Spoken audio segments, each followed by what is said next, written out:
Welcome back to another story on Infidelity Tales Lab. Before we begin, tell us, where in the world are you watching from? Now, let's dive into today's story. Chapter 1. The Deep. Joel Byers had spent 15 years perfecting the art of silence.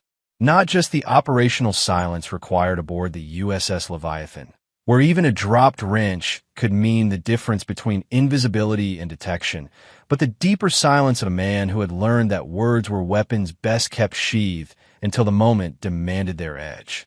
At 38, Joel commanded respect through presence rather than volume.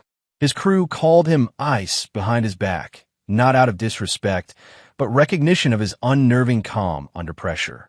During the Iranian crisis 2 years prior, when hostile submarines had stalked them through the Strait of Hormuz, Joel had methodically outmaneuvered 3 enemy vessels while his captain slept, never once raising his voice above a whisper.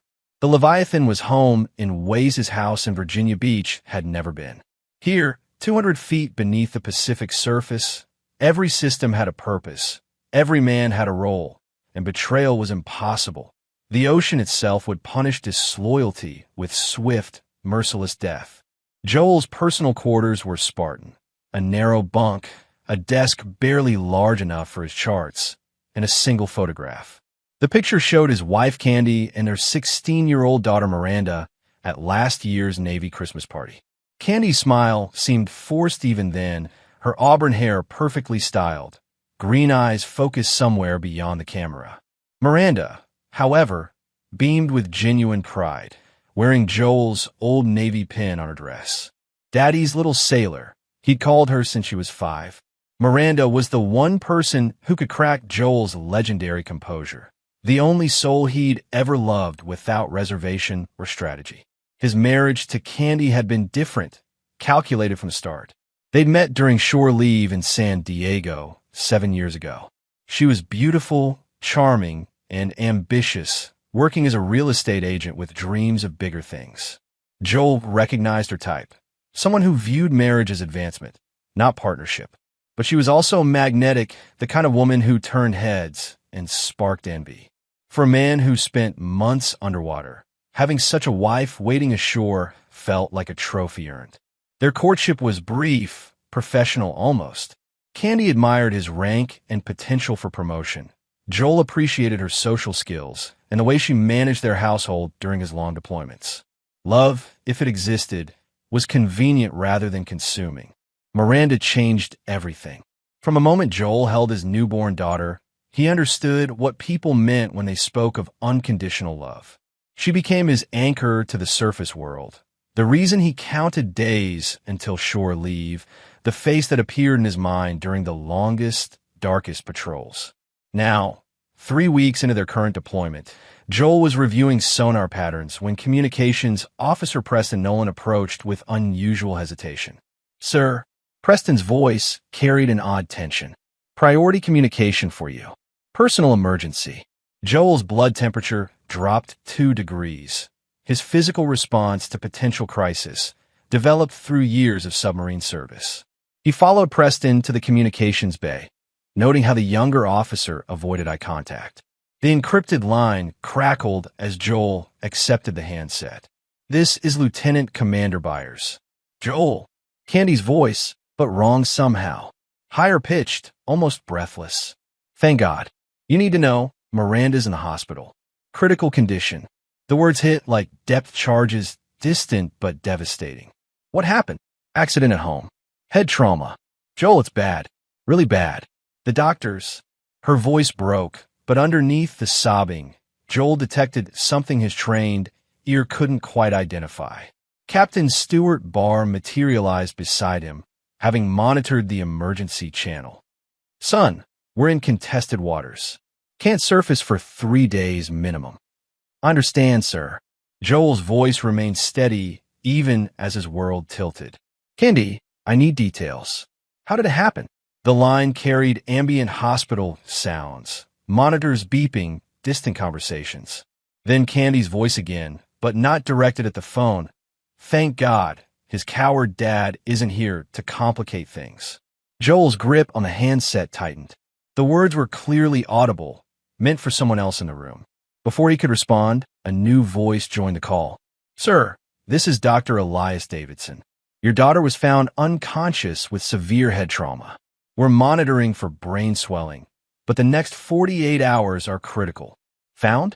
Where's she found?" Background noise shifted, and Joel heard a third voice, official professional. "The neighbor saw someone leaving your house around the time we estimate the incident occurred." The line went dead. Joel stood motionless for 30 seconds, processing data like the submarine's tactical computer. Candy's strange tone, her comment about him being a coward dad, the mention of someone leaving the house, the timing. Preston watched nervously as Joel handed back the handset. "Sir, orders. Maintain current heading and depth." Joel's voice carried the same calm authority he used during combat drills.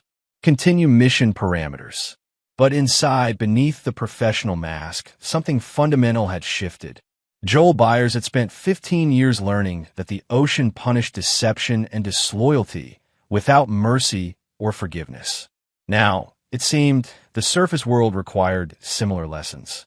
As he returned to his quarters, Joel began calculating, not torpedo trajectories or sonar triangulations, but something far more personal and infinitely more dangerous. If his family was in crisis, he would respond with the same methodical precision he brought to underwater warfare. The photograph on his desk showed Miranda's trusting smile. Whatever had happened to his daughter, whoever was responsible, they had made a critical error in judgment. They had threatened Joel Byers' anchor to the world above. Chapter 2. Surface Tension. 72 hours passed like depth charges in slow motion. Joel maintained his duties with mechanical precision, but every spare moment was spent in his quarters, staring at Miranda's photograph and replaying that phone call.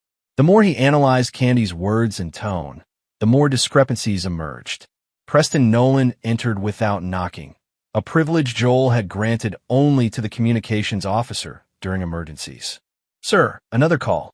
Your wife again." Joel followed him back to communications, noting how the crew parted slightly as he passed. Word had spread about Miranda's condition, and submarine crews were like small towns. Everyone knew everyone's business. "Candy." Joel's voice remained controlled. "Joel, thank God. Miranda's stable, but still unconscious. The doctors say." Her voice carried the same strange breathiness as before. "Look, there's something else. Stanley Pearson from your old unit called. Said he wanted to help during this difficult time." Joel's blood turned arctic. Stanley Pearson, a man he'd served with 5 years ago, before Joel's promotion and transfer. Pearson had been cashiered from the Navy for conduct unbecoming, specifically for attempting to seduce officers' wives during deployments.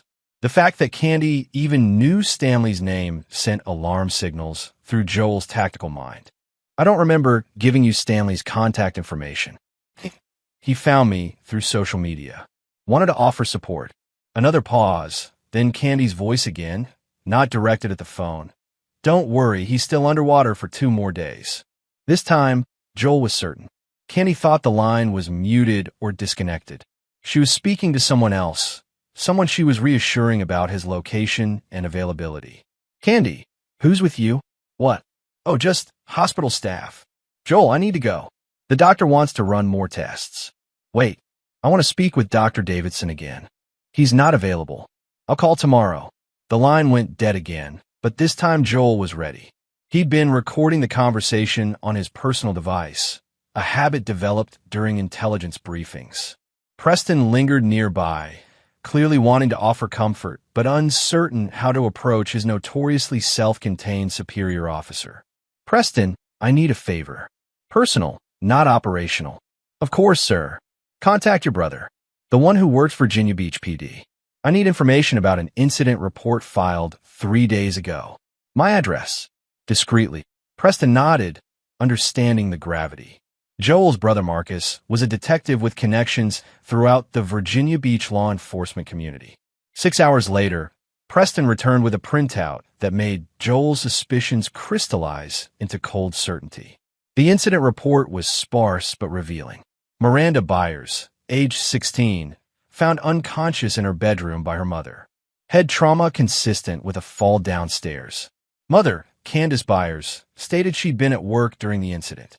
No witnesses, no signs of forced entry. But the neighbor's statement, buried in the supplemental reports, told a different story. Mrs. Jennifer Ball, age 67, reported seeing a man leave the Byers residence approximately 30 minutes before the ambulance arrived. Description: Caucasian male, approximately 40 years old, medium build, driving a blue pickup truck. Joel cross-referenced the description with his mental files on Stanley Pearson. The age, build, and vehicle type matched perfectly. Sir, Preston waited for orders. Send a message to your brother. I need everything he can find on Stanley Pearson. Current address, vehicle registration, employment history. Everything. Sir, we're still 2 days from port. I know exactly how long we have. Joel's voice carried a new edge, something Preston had never heard before. And I need that time of plan. Alone in his quarters, Joel spread his charts across the desk. Not navigational charts, but floor plans of his house that he drew from memory. He marked sight lines, entry points, and the exact location where Miranda would have been found. The stairs from Miranda's second-floor bedroom to the main level had a landing halfway down. If someone had pushed her, the trajectory would be wrong for the injuries described. But if someone had struck her in her room and then arranged her body at the base of the stairs. Joel's analytical mind processed the scenario with the same clinical detachment he used for combat assessments. Miranda had discovered something. Either Candy and Stanley in a compromising position or evidence of their relationship. Stanley had panicked, struck her harder than intended, and they'd staged the scene to look like an accident. The comment about him being a coward dad now made perfect sense. Candy was reassuring Stanley that Joel wouldn't complicate their cover story because he was trapped underwater, unable to investigate or interfere. They had made 2 critical errors. First, they'd underestimated Joel's ability to gather intelligence from beneath the ocean. Second, they'd hurt Miranda. Joel opened his laptop and began typing. Not official Navy communications, but personal messages to contacts accumulated over 15 years of military service. Men who owed him favors. Men who shared his code about family and loyalty. Men who understood that some debts could only be paid in blood. By the time the Leviathan surfaced in San Diego, Joel would have assets in place. Surveillance on Candy and Stanley. Financial records. Employment histories. Personal weaknesses and vulnerabilities. The ocean had taught Joel patience, precision, and the value of overwhelming force applied at exactly the right moment. In 48 hours, Stanley Pearson and Candace Byers would discover that betraying Joel's daughter was the last mistake they would ever make.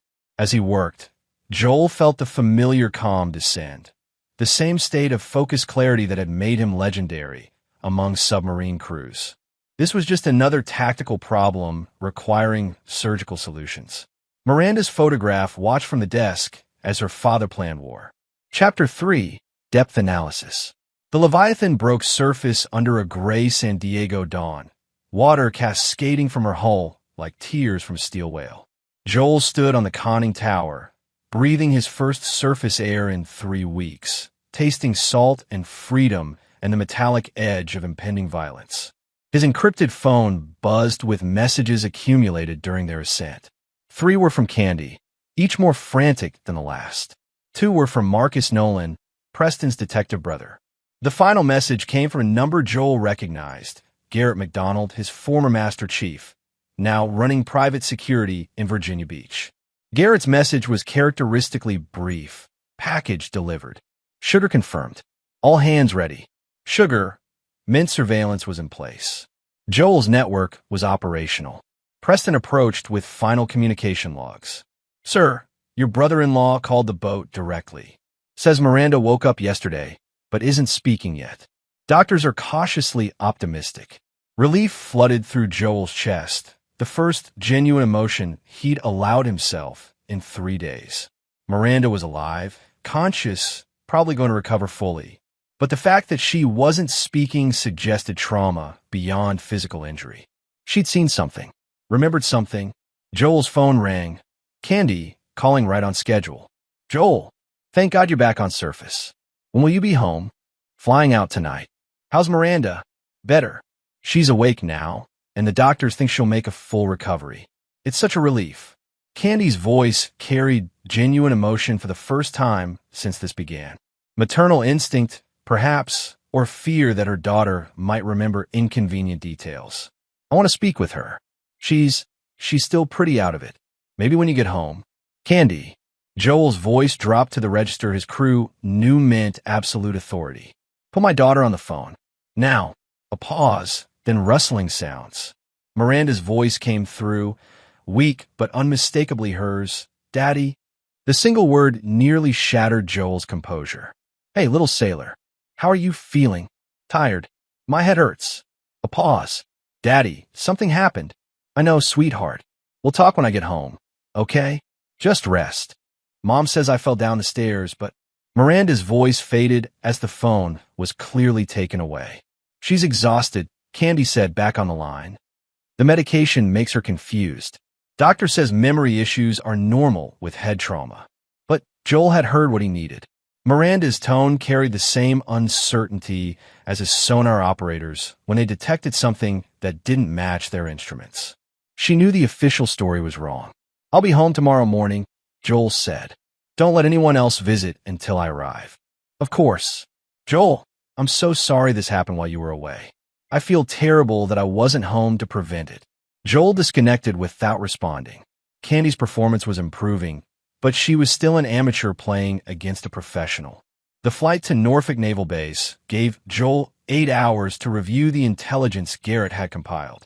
Stanley Pearson, 42, dishonorably discharged from the Navy, currently unemployed, but living beyond his apparent means in a rented house 3 miles from Joel's residence. Vehicle registration confirmed. Blue Chevrolet pickup, license plate matching the neighbor's partial description. More interesting was the timeline Garrett had reconstructed through security cameras and cell phone towers. Stanley's phone had pinged towers near Joel's house 17 times in the past month, always during Joel's deployment. The pattern suggested regular visits, not chance encounters. But the most damning evidence was photographic. Garrett's surveillance team had captured images of Stanley leaving Joel's house the morning of Miranda's accident, approximately 25 minutes before Candy called 911. His expression was clearly visible: panic, guilt, and fear. Joel studied the photograph as his plane descended toward Norfolk. Stanley Pearson looked exactly like what he was, a man who had just made a catastrophic mistake and was desperately hoping to escape consequences. He was about to learn that Joel Byers never left consequences to chance. Garrett met Joel at the airport, a mountain of a man with scarred hands and eyes that had seen too much combat to retain illusions about human nature. Situation's worse than we thought, Garrett said without preamble as they walked to his car. Your wife's been careful, but not careful enough. Financial records show she's been paying Stanley's rent for 3 months.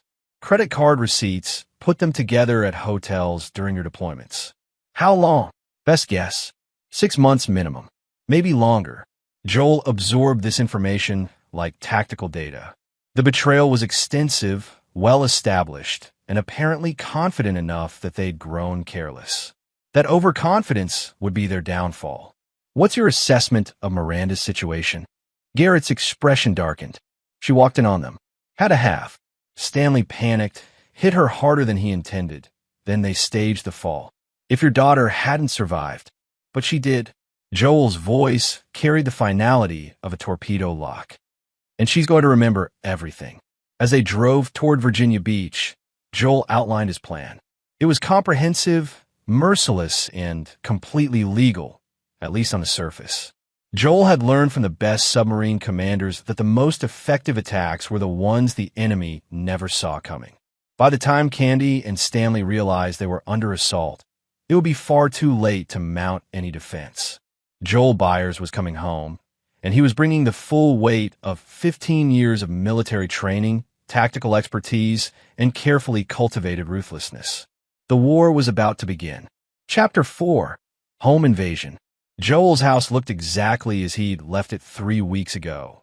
Colonial revival architecture, manicured lawn, the kind of suburban perfection that concealed more secrets than it revealed. But now he saw it through tactical eyes. Sight lines, entry points, defensive positions. His home had become a battlefield. Candy's BMW sat in the driveway beside a vehicle Joel didn't recognize. A silver Honda with temporary tags. Rental car, probably for Stanley, suggesting they were being more careful about his truck being spotted. Joel parked across the street and spent 10 minutes observing. Through the living room window, he could see movement, two figures in what appeared to be intense conversation. Candy gesturing emphatically, a man's silhouette responding with defensive body language. They were arguing about something, probably about Joel's imminent arrival and how to handle Miranda's potential memories. Garrett's voice crackled through Joel's earpiece. Overwatch confirms one adult male inside. Matches Pearson's description. 2 vehicles in the garage. Back exit is clear, front door only approach. Joel had positioned Garrett and 2 other former military contractors in observation points around the neighborhood. Not for violence, not yet, but for intelligence and insurance. Everything that happened from this moment would be documented, recorded, and preserved for later use. Joel approached his own front door like an insertion operation, silent, purposeful, with every sense alert for changes in the environment. His key turned soundlessly in the lock, a skill developed during surprise inspections aboard submarines. The conversation inside stopped the moment he stepped into the foyer. "Joel." Candy's voice carried manufactured surprise. "You're early. Flight was ahead of schedule." Joel's voice remained neutral as he assessed the scene. Stanley Pearson stood near the living room window, nervous energy radiating from his posture. He was exactly as Joel remembered. Average height, soft around the middle, the kind of man who relied on charm because he lacked substance. "Stanley." Joel's acknowledgement was clinical. "Unexpected to see you here. I wanted to offer support during this difficult time." Stanley's voice carried forced casualness. "Candy and I served together at the base social events. We're friends." Joel noted the carefully neutral language. No admission of personal relationship, no indication of intimacy. They'd rehearsed this encounter. How thoughtful. "Where's Miranda?" "Resting upstairs," Candy said quickly. "Doctor's orders. She shouldn't be disturbed." "I'll be gentle." Joel moved toward the stairs with the steady pace of a man accustomed to command. Neither Candy nor Stanley attempted to stop him. Too obvious, too revealing of their desperation to control access to Miranda. Miranda's room was dim, curtains drawn against the afternoon sun. She lay in her bed, awake but staring at the ceiling with the unfocused gaze of someone still processing trauma. "Hey, little sailor." Joel's voice softened as he sat beside her bed. Miranda turned toward him, and Joel saw intelligence behind the exhaustion. His daughter was thinking, remembering, trying to piece together fragments of a shattered experience. "Daddy." Her voice was stronger than it had been on the phone. "I'm glad you're home." "Me too. How are you feeling?" "Better. But..." Miranda glanced toward the door, then leaned closer. "Mom says I fell down the stairs, but I remember being in my room. I remember arguing voices downstairs, then coming down to see what was wrong." Joel kept his expression neutral while his tactical mind processed this information. "What do you remember about coming downstairs?" "Mom and a man were in the living room. They were close. Too close. I said something, and the man got angry. He grabbed my arm, and I tried to pull away." Miranda's voice faltered. That's when everything went black. Every detail confirmed Joel's tactical assessment. Miranda had surprised them. Stanley had panicked and struck her. Then they'd moved her to the base of the stairs to support their cover story. "Miranda, this is important. Do you remember the man's face?" "I think so. He had dark hair, kind of chubby. I'd seen him before. He came by when you were deployed." Miranda's eyes sharpened with sudden clarity. "Daddy, Mom lied about what happened, didn't she?" Joel felt the last vestige of doubt evaporate. His 16-year-old daughter had provided eyewitness testimony that would destroy Candy and Stanley's deception completely. "Yes, she did. But we're going to fix that." Joel squeezed Miranda's hand. "I need you to rest now. But tomorrow, we're going to have some important conversations with some people who will want to hear exactly what you remember." "Am I in trouble?" "No, sweetheart. You're the victim here, and you're also the hero. You're going to help make sure the right people face consequences for what they did." Joel kissed Miranda's forehead and returned downstairs, where Candy and Stanley waited with transparent anxiety. "How is she?" Candy asked. "Recovering well. Her memory seems to be coming back." Joel watched both their faces carefully. Stanley's complexion went pale. Candy's jaw tightened almost imperceptibly. That's good," Stanley said. "Head trauma can be tricky. Sometimes people remember things that didn't actually happen." Joel smiled, the same expression he wore when enemy submarines revealed their positions. "Miranda's always been very observant. Accurate, too. She takes after her father that way." The threat was subtle but unmistakable. Joel was letting them know that their deception was blown, their cover story compromised, and their time was running out. "Well," Stanley said, moving toward the door with obvious haste, "I should let you family have some time together. Candy, call if you need anything." Joel watched through the window as Stanley departed, noting that he drove the silver Honda rather than his registered pickup truck. Still being careful, still hoping to avoid detection. But it was far too late for caution. "I'm exhausted," Candy announced. "I think I'll take a bath and turn in early." "Good idea." Joel's voice remained pleasant. "Tomorrow's going to be a very busy day." As Candy retreated upstairs, Joel activated his encrypted phone and sent a single message to Garrett. "Operation approved. Execute Phase 2. The war had officially begun. Chapter 5, Intelligence Gathering. Joel rose at 0500 hours, a habit ingrained by 15 years of military discipline. He moved through his morning routine with mechanical precision while Candy slept. Coffee, shower, review of overnight intelligence reports from Garrett's team. The surveillance had been productive. Stanley Pearson had spent the previous evening at his rental house, making numerous phone calls and consuming significant quantities of alcohol. His behavior suggested a man under extreme stress, making increasingly desperate decisions. More importantly, Garrett's technical specialist had successfully installed monitoring devices in both Stanley's house and his vehicles during the night. Every conversation, every phone call, every movement would now be recorded and analyzed. Joel's secure laptop displayed a real-time feed from Stanley's kitchen, where the man was currently pacing while speaking on his phone to someone identified as Bernice, Stanley's sister in Richmond. "I'm telling you, this whole thing is falling apart," Stanley's voice came through clearly. "The husband's back, and the kid is remembering things. Kenny thinks we can ride it out, but I'm not so sure." Joel increased the volume as Bernice's voice responded.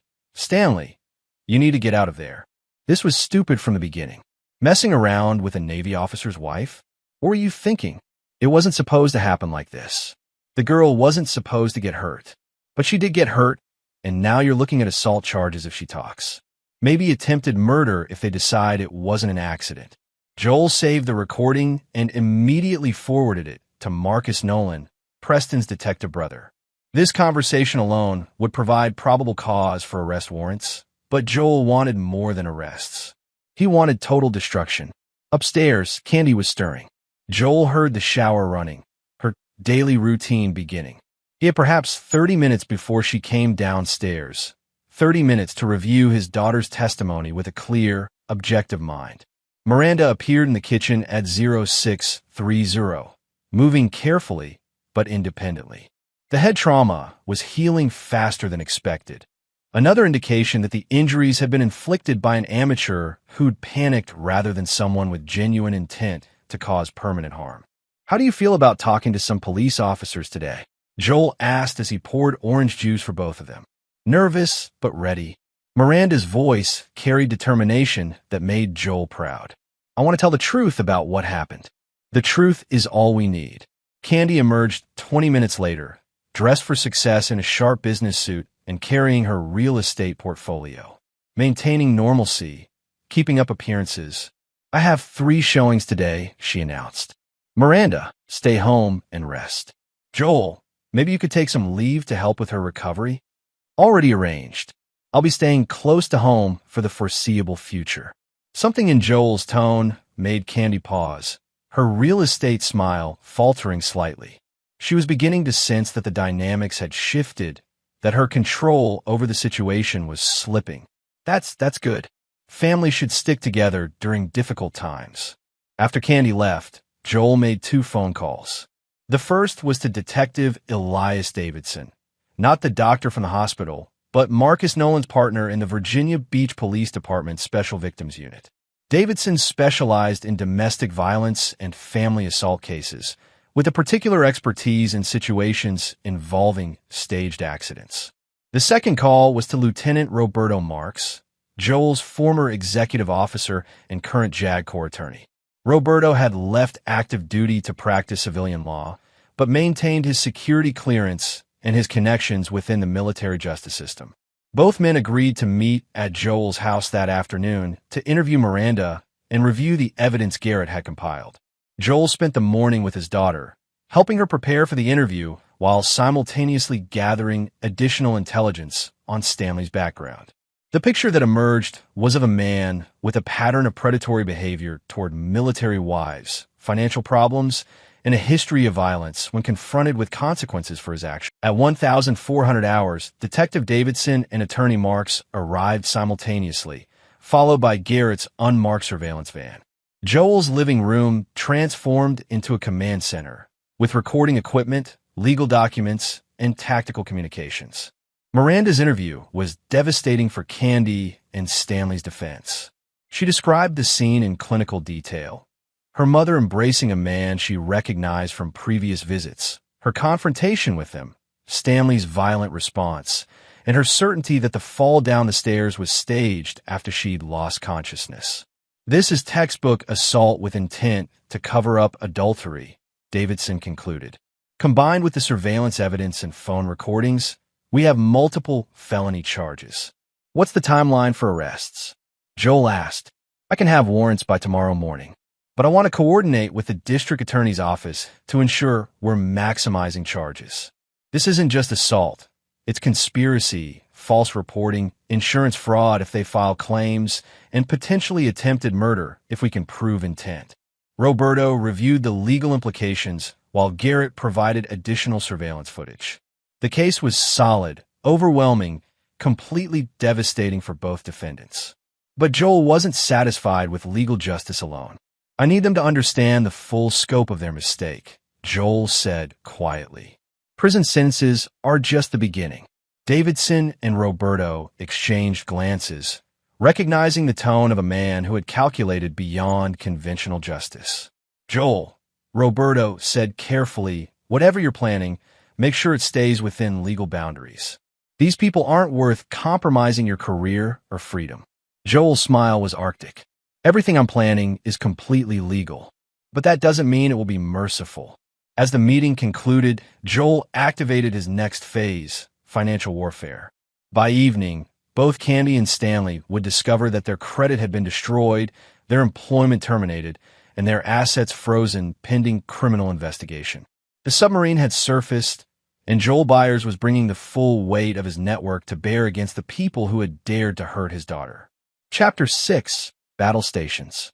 The arrest occurred at dawn, synchronized with military precision. Detective Davidson took Stanley at his rental house, while a separate unit arrested Candy at her real estate office. Joel observed both operations from Garrett's mobile command center, watching as his wife and her lover learned that their world had collapsed overnight. Stanley offered no resistance, seeming almost relieved that the charade was finally over. Candy fought like a cornered animal, demanding lawyers, claiming innocence, insisting that this was all a misunderstanding that could be resolved through rational conversation. Neither understood that rational conversation had ended the moment they decided to hurt Miranda. Joel's phone buzzed with a call from Roberto Marks. Both suspects are in custody. Stanley's already talking. Apparently, he wants to make a deal. Candy's demanding a high-end criminal attorney and claiming she's the victim of a vindictive husband. What's Stanley offering? Full confession to the assault in exchange for reduced charges. He's claiming it was accidental, that he never intended to hurt Miranda seriously. Says Candy pressured him into staging the fall to avoid investigation. Joel processed this information tactically. Stanley was attempting to save himself by sacrificing Candy. Predictable behavior from a man who'd already demonstrated cowardice and poor judgment. What about Candy's position? denying everything. Claims Stanley was just a friend offering support, that Miranda's memory is compromised by head trauma, that you're orchestrating this because you want custody in a divorce. Interesting strategy, considering the surveillance evidence. Her attorney seems confident they can create reasonable doubt. Rich suburban housewife versus dishonorably discharged ex-Navy with a history of violence. Jury sympathy could favor her if they can discredit Stanley's testimony. Joel's smile was predatory. Candy's legal strategy revealed a fundamental misunderstanding of the battlefield. She was fighting a conventional war, while Joel had already deployed unconventional weapons. Roberto, what's the maximum possible sentence if both are convicted on all charges? Stanley's looking at 8 to 12 years. Candy could get 5 to 8, possibly more if we can prove conspiracy and premeditation. Not enough. Joel, that's substantial prison time. Prison is temporary. What I have planned is permanent. Joel disconnected and activated Phase 3 of his operation. Over the next 6 hours, a carefully orchestrated campaign would destroy both Stanley and Candy's ability to rebuild their lives after incarceration. First, social media warfare. Garrett's cyber specialist unleashed a coordinated release of evidence across multiple platforms. Security footage of Stanley leaving Joel's house. Audio recordings of his confession to his sister. Financial records showing Candy's payments to Stanley. Medical records documenting Miranda's injuries. Within hours, the story had gone viral. Navy wife's affair leads to daughter's assault. Local news stations picked up the story, followed by regional outlets, then national coverage. Candy's real estate company immediately terminated her employment to avoid association with the scandal. Stanley's few remaining friends and family members began publicly distancing themselves. Second, financial destruction. Joel's military contacts included specialists in economic warfare, men who understood how to dismantle someone's financial life without leaving fingerprints. Candy discovered that her credit cards had been canceled, her bank accounts frozen pending investigation, and her professional licenses suspended. Stanley found himself evicted from his rental house and unable to secure employment due to his rapidly expanding criminal record. Third, social isolation. Joel had maintained relationships with the wives of other military officers throughout his career, women who understood the unique challenges of deployment marriages and the absolute importance of family loyalty. A whisper campaign began, spreading through military communities across the country. Candy Byers had betrayed her husband's trust and endangered her own daughter for the sake of an affair. The social consequences were devastating. Military communities were small, interconnected networks where reputation was everything. Candy would never again be welcome at base functions, military social events, or anywhere that Navy families gathered. But Joel's masterstroke was psychological warfare, targeting their deepest fears and insecurities. For Stanley, Joel arranged for certain information to reach other inmates at the county jail, specifically that Stanley had assaulted a teenage girl. In prison hierarchies, crimes against children occupied the lowest rung. Stanley would spend his incarceration in protective custody, isolated and terrorized by the knowledge that every other inmate considered him legitimate prey. For Candy, Joel's campaign was more subtle but equally devastating. He systematically contacted every client she'd worked with over the past 2 years, every professional association she belonged to, every social connection she'd cultivated. The message was consistent. Candy Byers was a woman who betrayed trust, who chose personal gratification over family loyalty, who couldn't be relied upon in any capacity. By evening, both Stanley and Candy had learned that their arrests were merely the beginning of their punishment. The legal system would confine them temporarily, but Joel's retribution would follow them for the rest of their lives. Miranda watched the news coverage from her bedroom, still recovering, but alert enough to understand that her father was systematically destroying the people who had hurt her. "Daddy," she asked when Joel came to check on her, "is this really necessary? They're already going to prison." Joel sat beside her bed, his expression softening for the only person who could still reach his humanity. "Sweetheart, some people understand mercy. Others only understand overwhelming force. Your mother and Stanley made a choice when they decided to hurt you. Now, they get to live with the consequences of that choice forever. Will we be okay? We'll be better than okay. We'll be free of people who don't deserve our trust or loyalty. As Miranda drifted off to sleep, Joel returned to his command center. Tomorrow would bring the final phase of his operation, the psychological breaking point that would ensure Stanley Pearson and Candy Byers never again posed a threat to anyone Joel cared about. The submarine commander had surfaced completely, and his enemies were about to discover that Joel Byers' capacity for strategic patience was matched only by his capacity for absolute, merciless revenge. Chapter 7. Full Assault. Joel stood in the courthouse corridor, watching through reinforced glass as Stanley Pearson shuffled toward the defendant's table in chains and orange jumpsuit. 3 days in county jail had transformed Stanley from nervous confidence to barely contained terror. His face carried the pallor of a man who discovered that his fellow inmates considered child assault an unforgivable crime. He's asking for solitary confinement, Detective Davidson informed Joel. Claims other prisoners are threatening him. What did you tell him? That protective custody is earned, not guaranteed. He needs to demonstrate good faith cooperation with our investigation. Joel's smile carried no warmth. Stanley's desperation was exactly where Joel wanted him. Psychologically broken, socially isolated, and willing to do anything to minimize his suffering.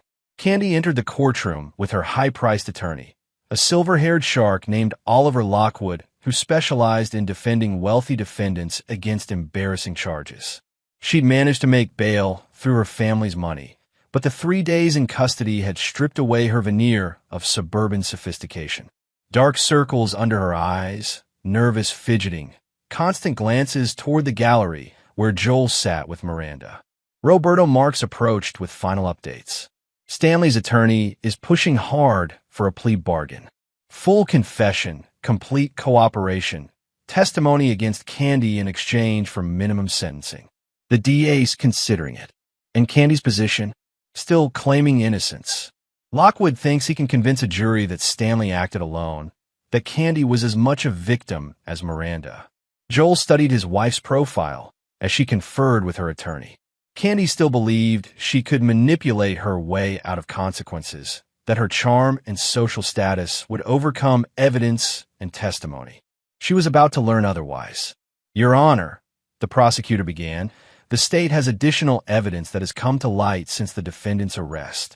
Joel watched as Garrett entered the courtroom carrying a sealed evidence box. Inside were recordings, photographs, and financial documents that would obliterate any remaining doubt about Candy's guilt. The prosecutor activated a digital display showing bank records. Mrs. Byers has been financially supporting Mr. Pearson for 6 months, paying his rent, utilities, and personal expenses totaling over $15,000. Additionally, cell phone records show 347 calls between the defendants during Lieutenant Commander Byers' deployment. Candy's face drained of color as each piece of evidence destroyed her claims of innocence. The financial support proved premeditation. The phone records demonstrated ongoing conspiracy. Together, they painted a picture of calculated betrayal rather than momentary weakness. Furthermore, the prosecutor continued, we have surveillance footage from the defendant's neighborhood showing Mr. Pearson's vehicle at the Byers' residence on 17 separate occasions during the past month, always during business hours when Mrs. Byers should have been at work. Stanley's attorney raised his hand desperately. Your Honor, my client wishes to formally accept the state's plea offer and provide full testimony.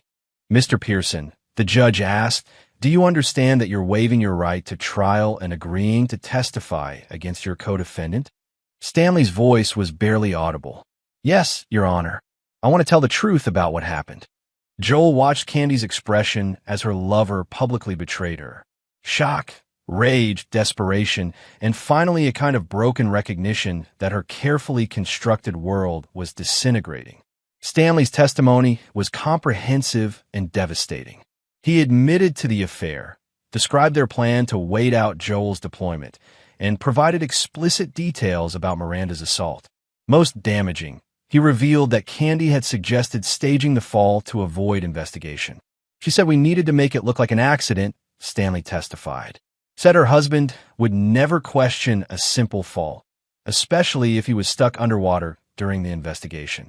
Candy's attorney objected repeatedly, claiming Stanley's testimony was unreliable and self-serving, but the evidence supported every detail. Financial records, phone logs, surveillance footage, and Miranda's own testimony created an unbreakable chain of proof. When Miranda took the stand, her testimony was calm, precise, and utterly damning.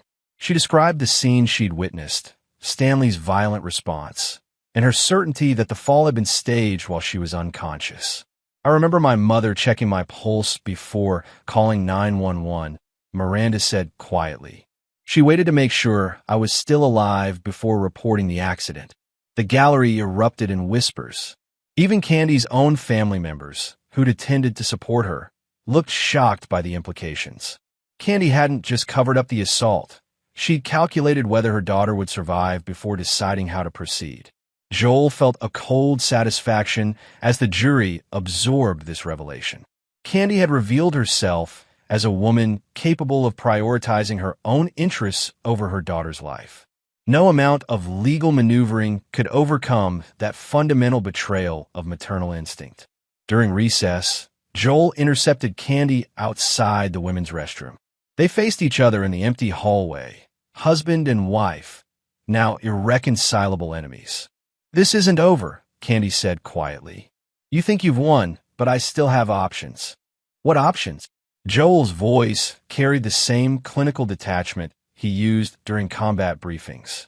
"Your lover has confessed. Your daughter has testified against you. Your finances are frozen. Your career is destroyed, and your reputation is permanently ruined. I could claim you've been abusive. Say this whole thing is revenge for a marriage that was already failing." Joel's smile was genuinely amused. "Try it. I have 15 years of military service records, clean psychological evaluations, and testimony from dozens of fellow officers about my character. You have a history of infidelity, financial irresponsibility, and now attempted murder of your own daughter." Candy's composure finally cracked. Tears streamed down her face as she realized the full scope of her situation. "Please, we can work this out. I made mistakes, but I never meant for Miranda to get hurt. You chose Stanley over Miranda the moment you let him into our house. You chose him again when you staged your accident. You've been choosing him over our family for months." Joel's voice never rose above conversational level. Now you get to live with those choices. As the trial resumed, Joel felt the satisfaction of a submarine commander whose torpedoes had found their target. Both Stanley and Candy would face maximum sentences, but more importantly, they would face social destruction that would follow them for the rest of their lives. The jury deliberated for less than 2 hours before returning guilty verdicts on all counts. Stanley received 12 years for assault, conspiracy, and false reporting. Candy received 15 years for the same charges, plus additional time for child endangerment and conspiracy to commit insurance fraud. But Joel's real victory wasn't the prison sentences. It was the knowledge that when Stanley and Candy eventually returned to society, they would find a world where everyone knew exactly what they had done to Miranda Byers and her family. Justice, Joel reflected, wasn't just about punishment. It was about ensuring that betrayal carried permanent consequences. Chapter 8. Scorched Earth. 6 months after the trial, Joel stood in the empty shell of what had been Candy's real estate office, watching workers remove the last traces of her former life. The building's new tenant, a cybersecurity firm owned by one of Garrett's associates, was renovating the space completely. Miranda waited in the car outside, no longer requiring constant supervision, but still preferring to stay close to her father during these final cleanup operations. Her physical recovery had been remarkable, but the psychological healing would take longer. Trust, once shattered, was rebuilt slowly and selectively. Joel's phone buzzed with an update from Roberto Marks. Pearson's parole hearing denied. Earliest possibility, now 2035. Candy's appeal rejected by state Supreme Court. Both defendants officially exhausted all legal options. Joel saved the message and forwarded copies to his intelligence network. Stanley and Candy's legal fates were sealed, but Joel's campaign had always extended beyond the courtroom. Prison had broken Stanley completely. Garrett's contacts inside the correctional system reported that Stanley spent most of his time in protective custody, had attempted suicide twice, and showed signs of severe psychological deterioration. He would likely serve his full sentence in isolation, emerging as a broken man incapable of rebuilding any meaningful life. Candy had proven more resilient, maintaining her innocence and attempting to organize other inmates behind claims of prosecutorial misconduct. But her efforts were undermined by the simple fact that everyone, guards, inmates, and staff, knew exactly what she'd done to her own daughter.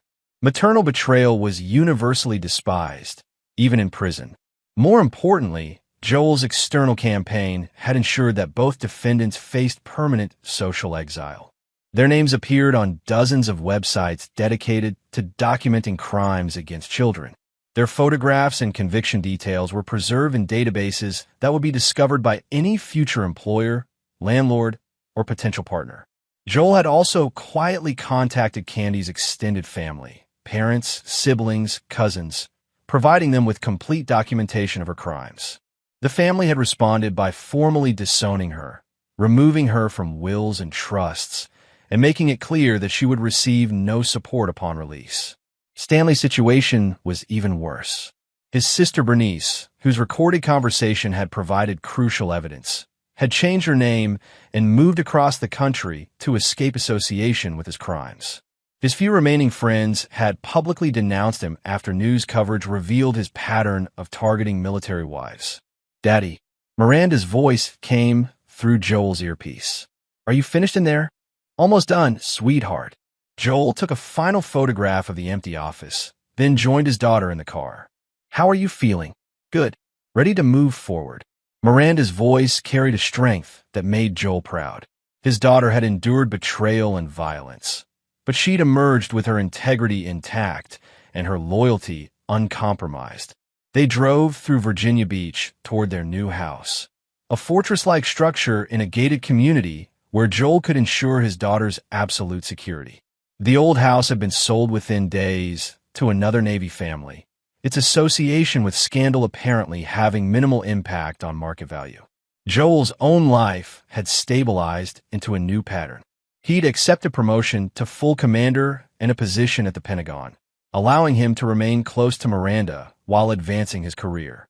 His military reputation had actually been enhanced by the scandal. Colleagues respected his methodical response to family crisis and his refusal to let personal betrayal compromise his professional duties. More importantly, Joel's network had expanded significantly during the operation against Candy and Stanley. Military officers, law enforcement contacts, private security specialists, and intelligence analysts had all contributed to the campaign. These relationships would prove valuable for future challenges, and everyone involved understood that Joel Byers was a man who protected his allies and destroyed his enemies with equal efficiency. "There's something I want to show you," Joel said as they approached their new neighborhood. He handed Miranda a manila folder containing photographs and documents. Miranda opened the folder and found herself looking at surveillance photos of Stanley in prison, hollow-eyed, skeletal, obviously broken by his incarceration. Additional photos showed Candy during her recent parole hearing, where she'd been denied early release despite claims of good behavior and rehabilitation. "I want you to understand," Joel said quietly, "that the people who hurt you will never recover from the consequences of their choices. They'll never again be in a position to harm anyone's family." Miranda studied the photographs with the analytical intelligence she'd inherited from her father. They looked destroyed. Completely. Their lives, as they knew them, ended the day they decided to assault you. Everything since then has been just the slow realization of that fact. As they pulled into their new driveway, Miranda asked the question Joel had been expecting. "Do you think I'll ever be able to trust people again?" Joel considered his answer carefully. His daughter deserved honesty, not comforting platitudes. "You'll learn to trust selectively," he said finally. "You'll become very good at reading people's true character before allowing them close enough to hurt you." and you'll never again tolerate betrayal from anyone, no matter what relationship they claim with you. Like you. Exactly like me. Joel's smile carried genuine warmth for the first time in months. Some people call it being ruthless. I call it being realistic about human nature. They entered their new home together, father and daughter, survivors of a war that had taught them both the value of absolute loyalty and the cost of misplaced trust. Outside, Garrett's security team maintained discreet surveillance, ensuring that Joel's family would never again be vulnerable to attack from those they should have been able to trust. The submarine had finally found safe harbor, but its weapons remained armed and ready for anyone foolish enough to threaten what Joel Byers protected. Chapter 9. Surface Victory. 2 years later, Joel stood on the deck of the USS Normandy, his new command vessel, watching the sun set over the Pacific. His promotion to captain had come with assignment to one of the Navy's most advanced destroyers, recognition of his tactical brilliance and uncompromising leadership style. More importantly, it came with the knowledge that his reputation had been forged not just through military excellence, but through his methodical destruction of anyone who threatened his family. Miranda, now 18 and preparing for the Naval Academy, had grown into a formidable young woman who combined her father's analytical mind with a steely determination born from surviving betrayal. She'd chosen to follow Joel's path into military service, understanding that strength was the only reliable protection against a world filled with people willing to exploit trust for personal gain. Joel's secure phone buzzed with a message from Garrett. Final report enclosed. Both subjects confirmed neutralized permanently. The attached file contained updates Joel had been expecting. Stanley Pearson had died in prison 6 months ago, officially from complications related to chronic malnutrition and self-inflicted injuries, but more accurately from the psychological destruction Joel had orchestrated. Stanley had simply lost the will to continue existing. Candy's fate had been different, but equally final. Released after serving minimum sentence for good behavior, she discovered that Joel's social campaign had been even more effective than anticipated. Unable to find employment, housing, or social acceptance anywhere in the United States, she'd attempted to rebuild her life in Mexico. The attempt had failed catastrophically. Joel's international contacts, developed through years of military deployment, had ensured that Candy's criminal record and the details of her crimes followed her across borders. She died in a car accident outside Tijuana, driving drunk after losing her final appeal for asylum and protection. Joel felt no satisfaction from their deaths, only the cold completion of a tactical mission.